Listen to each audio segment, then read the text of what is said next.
నిరాకారుడు జ్యోతిర్బిందు స్వరూపుడైన శివ పరమాత్మ స్వయాన అవతరించి ప్రజాపిత బ్రహ్మకుమారిస్ ఈశ్వరీయ విశ్వవిద్యాలయాన్ని స్థాపించి జ్ఞాన యోగాల ద్వారా ధర్మస్థాపన చేయుచున్నారు. ఈ ఈశ్వరీయ విశ్వవిద్యాలయంలో జ్ఞానము, యోగము, ధారణ, సేవ అన్న ఈ 4 సబ్జెక్టులలో ఈరోజు సేవకు సంబంధించి పరమాత్మ తెలియజేసిన మనసా వాచ కర్మన ఈ 3 సేవలలో మనసా సేవ గురించి తెలుసుకుని ఆ మనసా సేవ ద్వారా విశ్వంలో అహింస అన్న దైవీ గుణాన్ని వ్యాప్తి చేయడం కోసమని మనము ఈ మనసా సేవ అన్నది ఈరోజు మనం తెలుసుకుని చేద్దాం. క్రితంసారి మనసా సేవ ద్వారా అనంతపూర్ జిల్లాలో వర్షాలు కురిపించే విధి, రైతుల యొక్క సమస్యల పరిష్కారం కోసం యోగం చేశాము. దానివల్ల సఫలత వచ్చింది.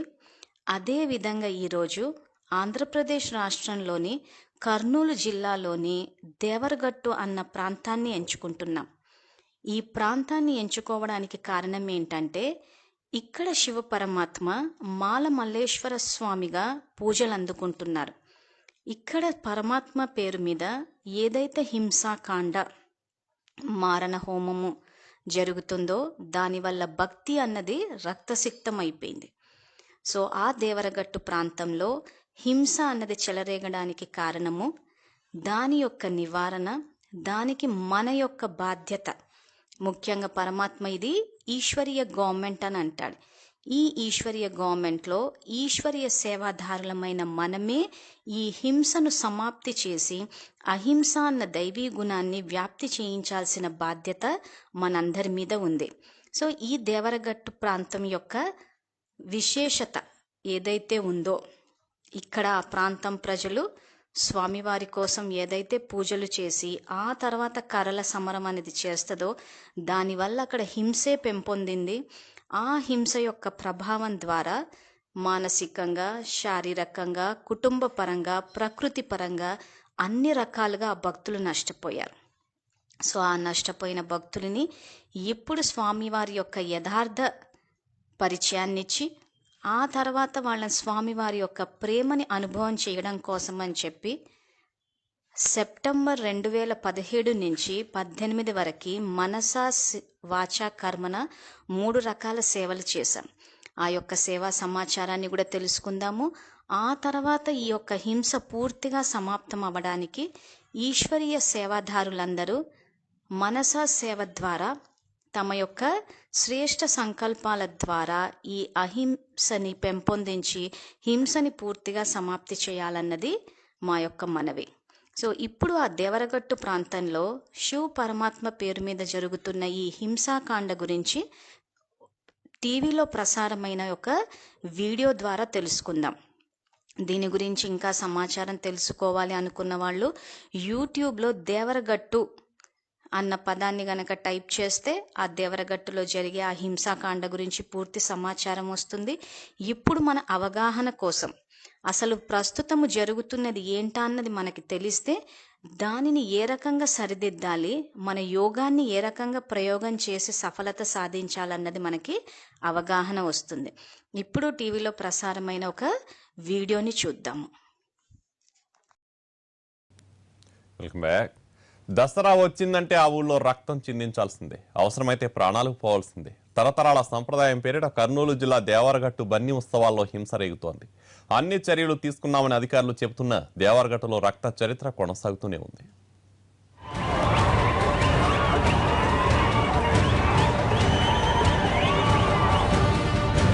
కర్రలు విరిగాయి, తలలు పగిలాయి.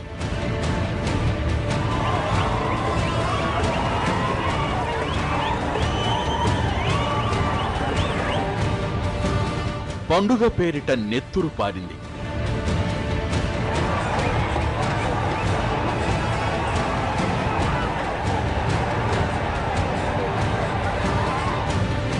కళ్ళల్లో భక్తి, కర్రల్లో పౌరుషం.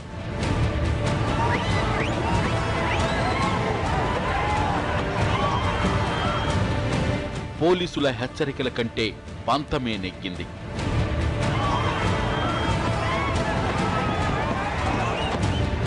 దేవరగట్టు మళ్లీ రణరంగాన్ని తలపించింది. పోలీసులు ఎన్ని చర్యలు తీసుకున్నామని చెప్పినా కర్రల సమరం ఆగలేదు. భక్తి పేరిట అర్ధరాత్రి నుంచి ఉదయం వరకు కర్రలు ఎగిరాయి, తలలు పగిలాయి. ఈ కర్రల గొడవలో 60 మంది తీవ్రంగా గాయపడ్డారు. అందులో 5గురి పరిస్థితి విషమంగా ఉంది.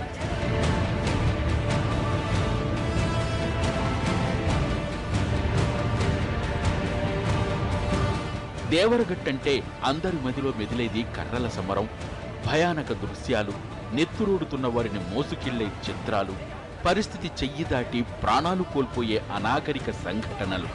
దసరా పండుగ వేళ అందరి ఇళ్లల్లో కొత్త బట్టలు వేసుకుని, పిండి వంటలు చేసుకుని, బంధువులందరినీ పిలుచుకుని సంతోషంగా గడపాల్సిన సమయంలో దేవునిపై భక్తి, తరతరాల సాంప్రదాయంగా జరిగే అరాచకానికి కొందరు తీవ్ర గాయాలు పాలైతే మరికొందరు ప్రాణాలే కోల్పోతున్నారు.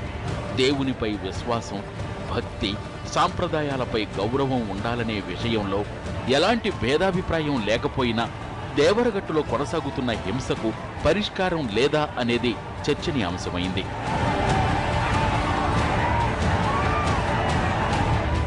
దేవరగట్టులో బన్నీ ఉత్సవం పేరుతో నిర్వహించే కర్రల సమరంలో హింసను నివారించేందుకు అధికార యంత్రాంగం శాశ్వత ప్రాతిపదికన చర్యలు తీసుకోవడంలో విఫలమైంది. ప్రతి ఏటా ఉత్సవానికి 10 రోజుల ముందు పోలీసులు, అధికారులు హడావుడి చేస్తారు. గ్రామాల్లో సమావేశాలు ఏర్పాటు చేస్తారు. ఇల్లిల్లు తనిఖీ చేసి కొన్ని కర్రలు స్వాధీనం చేసుకుంటారు. బన్నీ ఉత్సవం రోజున 1000కి పైగా పోలీసులతో బందోబస్తు ఏర్పాటు చేస్తారు. చెక్ పోస్టులు ఏర్పాటవుతాయి. కర్రల సమరం ఆగిపోతుందని నమ్మబలుగుతారు ఖాకీలు. కానీ సాయంత్రం కాగానే వారు ప్రేక్షక పాత్రలోకి వెళ్ళిపోతారు. వేల సంఖ్యలో కర్రలతో, అది ఇనుప రింగులు చుట్టిన కర్రలతో ప్రజలు ప్రత్యక్షమవుతారు. ఎప్పటిలాగే రక్తం పారడం మామూలైపోయింది.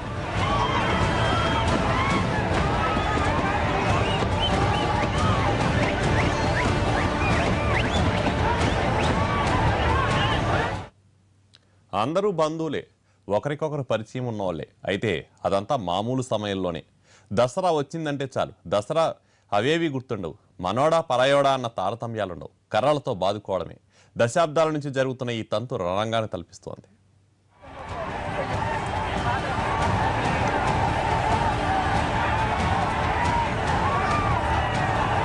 దేవరగట్టులో బన్నీ ఉత్సవాల్లో హింస నాణ్యానికి ఒకవైపు అయితే భక్తి మరోవైపు.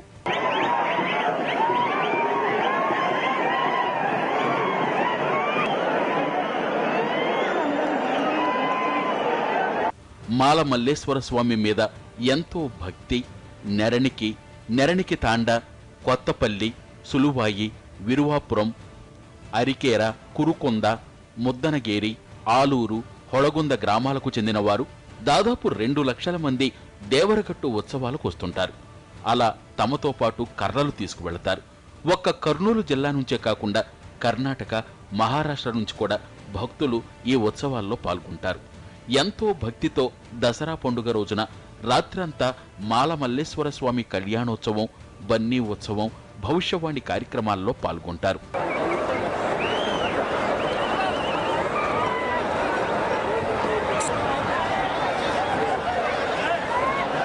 పూర్వకాలంలో ఆయా గ్రామాల నుంచి రాత్రివేళ కొండపై ఉన్న దేవరగట్టు ఆలయానికి వచ్చేందుకు అటవీ మార్గంలో జంతువుల నుంచి హాని లేకుండా ఉండేందుకు కర్రలు తీసుకొచ్చేవారు.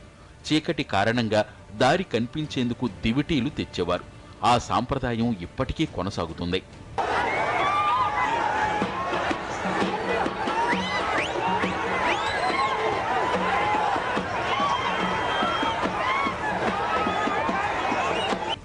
మాలమల్లేశ్వర స్వామి విగ్రహాన్ని దక్కించుకునేందుకు భక్తితో ఆయా గ్రామాల ప్రజలు కర్రలతో కొట్టుకున్నట్టుగా నాట్యం చేసేవారు. అది కాలక్రమేణా కక్షలు తీర్చుకునేందుకు, సాంప్రదాయం పేరుతో రక్తం చిందేందుకు దారితీసింది.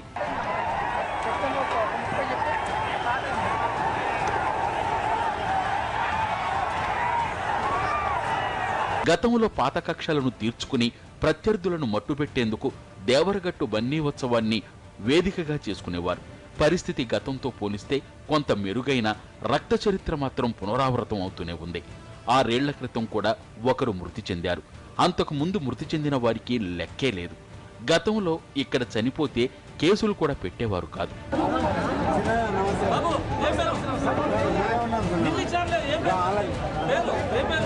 దేవరగట్టు బన్నీ ఉత్సవంలో హింస లేకుండా చెయ్యాలన్న ప్రయత్నాలకు ఆయా గ్రామాల్లో కొందరు గండి కొడుతున్నారు. ఆధిపత్యం కోసం హింసను ప్రేరేపిస్తున్నారు. పోలీసు అధికారుల ముందు శాంతి వచనాలు వల్లిస్తూ బన్నీ ఉత్సవంలో మాత్రం కర్రల యుద్ధానికి తెరతీస్తున్నారు. ఏమీ తెలియని అమాయకులను రెచ్చగొడుతున్నారు. చివరకు పరిస్థితి ఎలా తయారైందంటే పోలీసులపైన దాడికి దిగుతున్నారు. మీడియాపై కూడా దాడికి దిగిన సందర్భాలు ఉన్నాయి.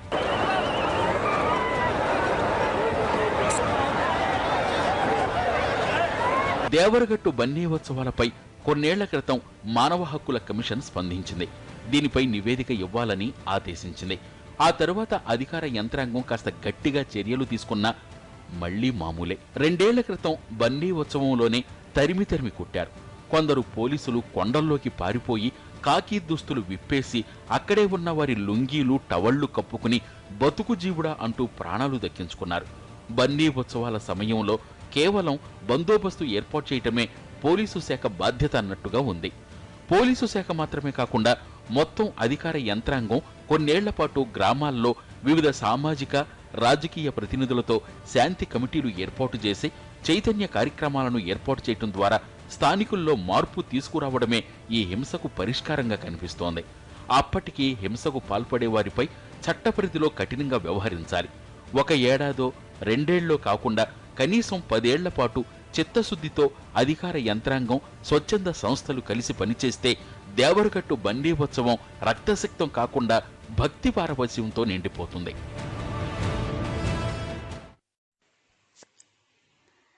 దేవరగట్టు ప్రాంతానికి సంబంధించిన వీడియో చూసిన తర్వాత ఈశ్వరీయ సేవాదారులందరికీ పూర్తిగా అవగాహన ఏర్పడిందని అనుకుంటున్నాము. ఇప్పుడు ఈ పరిస్థితిని ఈశ్వరీయ గవర్నమెంట్లో విశ్వ కళ్యాణకారులము, ఈశ్వరీయ సేవాదారులమైన మన బాధ్యతే. ఈ పరిస్థితిని చక్కదిద్దాల్సిన బాధ్యత మన మీదే ఉంది. కాబట్టి పరమాత్మ సమానంగా మనం కూడా జ్ఞాన యోగాల ద్వారా ఈ పరిస్థితిని చక్కదిద్ది ఆ ప్రాంతంలో శాంతి నెలకొనేటట్టు చేయవలసిన బాధ్యత మనపై ఉంది. కాబట్టి సెప్టెంబర్ నెల 2017లో నేను ఆ ప్రాంతానికి వెళ్ళి ఆ ప్రాంతంలోని మన ఈశ్వరీయ పరివారము యొక్క సహయోగం ద్వారా మనస వాచ కర్మన 3 సేవలు చేశాం. 1 సంవత్సరం పాటు ఈ సేవలు చేసిన తర్వాత 2018లో జరిగిన బన్నీ ఉత్సవంలో హింస యొక్క తీవ్రత కొంత తగ్గింది, కానీ పూర్తిగా సమాప్తం అవ్వలేదు. సంవత్సరం పాటు ఏ సేవా కార్యక్రమాలు అయితే చేశామో వాటి యొక్క సేవా సమాచారము ఫోటోల ద్వారా చూడొచ్చు. ఈ ఫోటోలు చూపించడానికి కారణము సేవాదారుల్లో అవగాహన కోసం. సో పరమాత్మ ఏదైతే మనకు మనసా వాచ కర్మన అన్న సేవల గురించి చెప్తారో ఆ సేవల పట్ల అవగాహన కోసము ఈ ఫోటోలు చూపిస్తున్నాము. ఈ ఫోటోల ద్వారా ఏదైనా ప్రాంతంలో ఏదైనా మార్పు తీసుకురావాలన్నా దైవీ గుణాల పరంగా కానీ ప్రకృతి పరంగా కానీ ఏది చెయ్యాలన్నా కానీ మనసా వాచ కర్మన ద్వారా చేయొచ్చు. ఇప్పుడు ముందు మనసా సేవకు సంబంధించిన ఫోటోలు, ఆ తర్వాత వాచా సేవ, ఆ తర్వాత కర్మనా సేవకు సంబంధించిన ఫోటోలు చూడొచ్చు. ఈ ఫోటోలలో అక్కడి ప్రాంతంలోని భక్తులు, మాల మల్లేశ్వర స్వామి భక్తులు వచ్చి జ్ఞానాన్ని తెలుసుకున్నారు. ఆ తర్వాత బాబా యొక్క పరిచయాన్ని వచ్చిన వాళ్ళకి ఇచ్చాం, కానీ రాని వాళ్ళ కోసం అని చెప్పి బాబా యొక్క యథార్థ రూపాన్ని తెలియజేసే ఫోటోసు, ఆ తర్వాత పుస్తకాల పంపిణీ ఇవన్నీ చేశాము. సో దానికి సంబంధించిన ఫొటోస్ ఇప్పుడు చూసి సేవా సమాచారాన్ని తెలుసుకుందాము.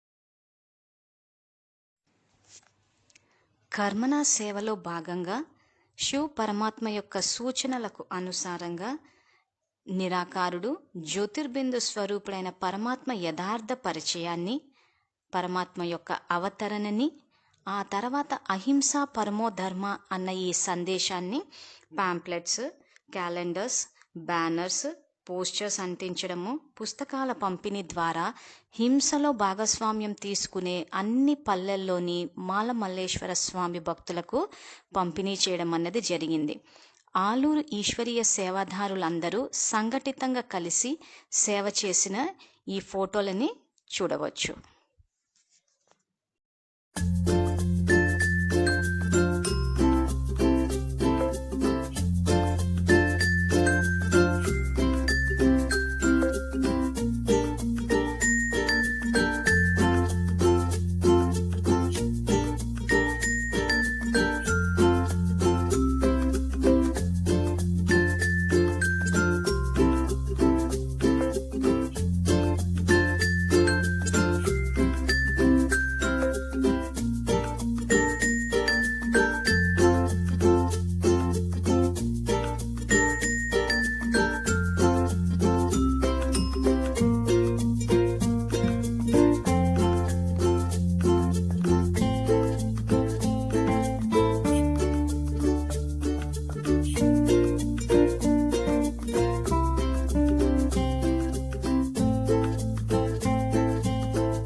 మనస, వాచ, కర్మన ఈ 3 సేవలలో తమ సంపూర్ణ సహయోగాన్ని ఇచ్చిన ఆలూరు ఈశ్వరీయ సేవాదారులందరికీ మా హృదయపూర్వక ధన్యవాదాలు.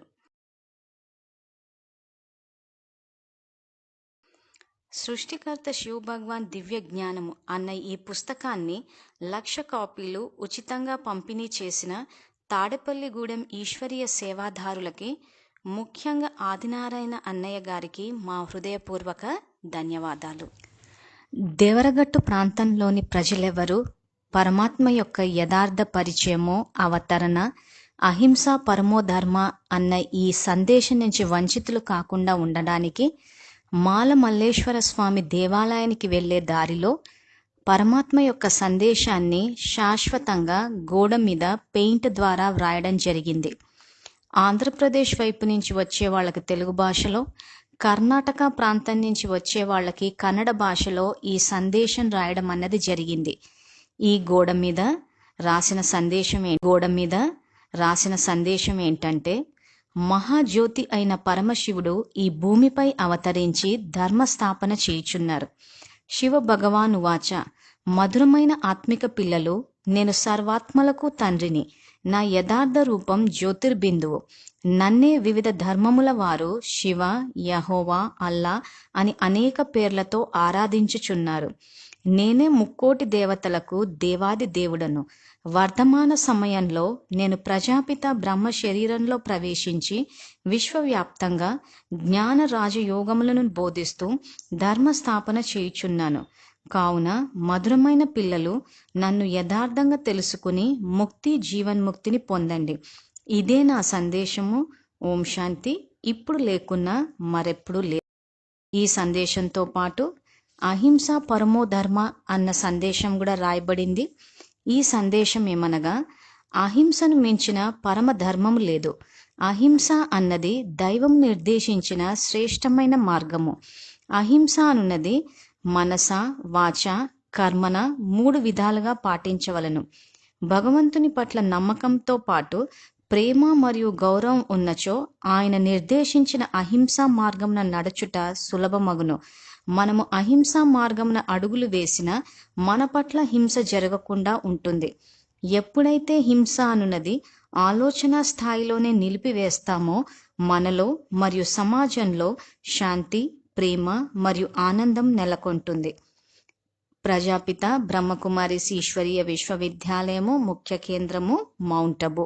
ఈ సందేశాన్ని శాశ్వతంగా గోడ మీద రాయడం ద్వారా ఆ ప్రాంతం ప్రజలందరికీ ఆ సందేశం అందినది. దీని తర్వాత మనము అహింస పరమో ధర్మ అన్న ఈ మనసా సేవ యొక్క విధిని తెలుసుకుందాము.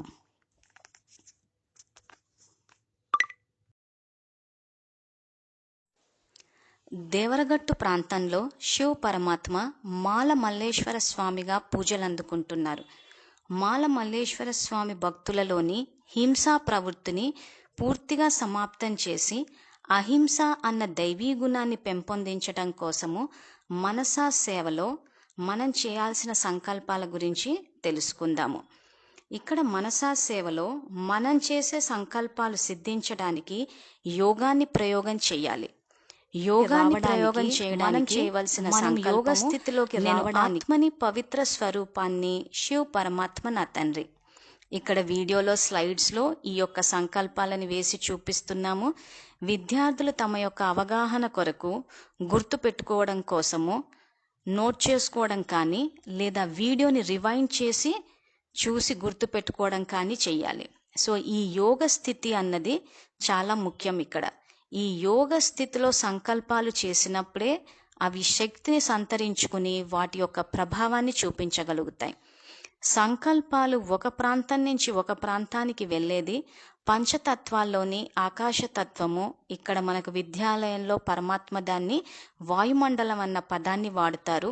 ఆ పంచతత్వాల ద్వారా వెళుతుంది. కాబట్టి ఈ యోగ స్థితి అన్నది ఖచ్చితంగా స్థిరంగా ఉండేటట్టు చూసుకోవాలి. ఒకవేళ ఏవైనా వ్యర్థ సంకల్పాలు గనక వస్తే మళ్ళీ నేను ఆత్మని పవిత్ర స్వరూపాన్ని శివ పరమాత్మ నా తండ్రి అన్న ఈ సంకల్పాన్ని చేసి పరమాత్మతోటి బుద్ధియోగాన్ని జోడించి ఆ యోగ స్థితిలో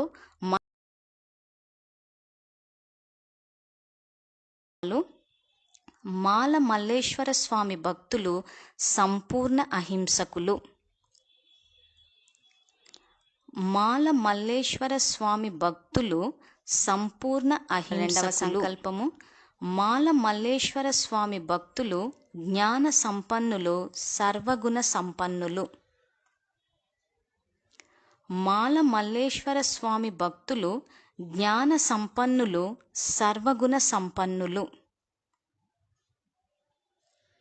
హింస ద్వారా ఏదైతే దేవరగట్టు ప్రాంతంలో అధర్మం అన్నది రాజ్యం ఏలుతుందో, ఇప్పుడు దాన్ని ప్రభావాన్ని తగ్గించి ధర్మం రాజ్యం ఏలాలి. కాబట్టి మనం చేయవలసిన దేవరగట్టు ప్రాంతం పల్లెల్లో ధర్మం రాజ్యం ఏలుతోంది. దేవరగట్టు ప్రాంతం పల్లెల్లో ధర్మం రాజ్యం ఏలుతోంది.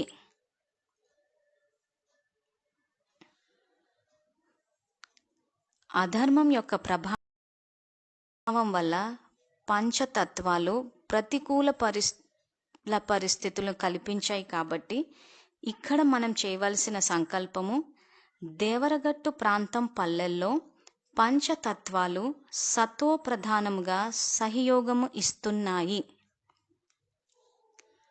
దేవరగట్టు ప్రాంతం పల్లెల్లో పంచతత్వాలు సతో ప్రధానముగా సహయోగము ఇస్తున్నాయి.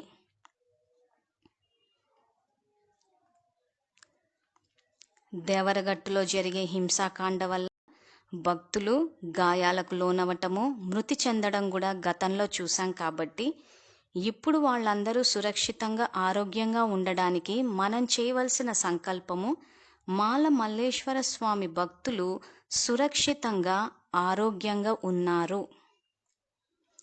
మాల మల్లేశ్వర స్వామి భక్తులు సురక్షితంగా ఆరోగ్యంగా ఉన్నారు. సో ఇప్పుడు మనం మనసా సేవలో చేయవలసిన సంకల్పాలు తెలుసుకున్నాము. విద్యార్థులు నోట్ చేసుకోవడం కానీ, వీడియోని రివైండ్ చేసి చూడడం కానీ చేసి సంకల్పాలు గుర్తు పెట్టుకుని సమయాన్ని కొంత కేటాయించి, మన దగ్గర సమయం అన్న ఖజానా ఉంది. అది కాకుండా పండగ విజయదశమి రావడానికి కొద్ది రోజులే ఉంది. కాబట్టి ఈశ్వరీయ సేవాదారులందరూ ఎంత సమయం వీలైతే అంత సమయము ఈ యొక్క శ్రేష్ఠ సంకల్పాన్ని రుద్రజ్ఞానంలో యజ్ఞంలో వేసి ఈ యొక్క సేవని సఫలం చేయాలన్నది మా మనవి. ఆ తర్వాత ఈ మనసా సేవే కాకుండా విద్యార్థులు ఈ ఆడియోని ఫార్వర్డ్ చేసి పరివారంలోని అందరికీ ఈ యొక్క సేవ గురించి తెలిపి, పరమాత్మ మనకేదైతే అందరినీ జ్ఞానవంతులుగా శక్తివంతులుగా చేయమంటారో అది కాకుండా వాళ్ళ యొక్క పుణ్యం ఖాతాని జమ చేయవలసిన బాధ్యత కూడా మనపైనే ఉంది. కాబట్టి గ్రూపుల్లో ఫార్వర్డ్ చేసేవాళ్ళు ఫార్వర్డ్ చేసి వదిలేయకుండా ఒక్క ఫోన్ కాల్, ఆ ఫోన్ కాల్ ద్వారా వాళ్ళకి ఈ మనసా సేవలో భాగస్వామ్యం తీసుకోవాలని చెప్పాలి. మనం ఏ ఫోన్ కాల్ అయితే చేస్తామో అది దానికి కేటాయించిన సమయము, ఆ తర్వాత మనం వాక్కు ద్వారా ఏదైతే చెప్పామో ఇవన్నీ సేవలో భాగమే. సో మనసా సేవ ఎలాగూ చేస్తాము, వాచా సేవ ద్వారా అందరికీ ఫోన్ చేసి ఈ ఆడియోలో చెప్పిన విధంగా సంకల్పాలు రుద్రజ్ఞానంలో వెయ్యాలని చెప్పాలి. ఆ తర్వాత మీరు ఏదైతే ఫార్వర్డ్ చేస్తారో ఇదంతా కర్మనా సేవ కిందికే వస్తుంది. సో విద్యార్థులందరూ ఈ పరమాత్మ మనకిచ్చిన ఈ అవకాశాన్ని వినియోగించుకుని రుద్రజ్ఞాన యజ్ఞంలో భాగస్వామ్యం తీసుకోవాలన్నది మా ఇంకొక మనవి. సో ఎప్పుడైతే మనం ఈ మనసా సేవలో భాగస్వామ్యం తీసుకుని ఈ మనసా సేవకు సంబంధించి ఏవైనా సందేహాలు ఉంటే నా వాట్సాప్ నంబర్కి మెసేజ్ కానీ వాయిస్ రికార్డింగ్ ద్వారా కానీ సంప్రదించగలరు. మళ్ళీ రిపీట్ చేస్తున్నాము, మీ యొక్క సందేహాలని మెసేజ్ కానీ వాయిస్ రికార్డింగ్ ద్వారా కానీ సంప్రదించగలరు. నా పేరు మంజుల, నేను హైదరాబాద్లో ఉంటాను. నా వాట్సాప్ నంబర్ 7600073947. నా వాట్సాప్ నంబరు 76800739447.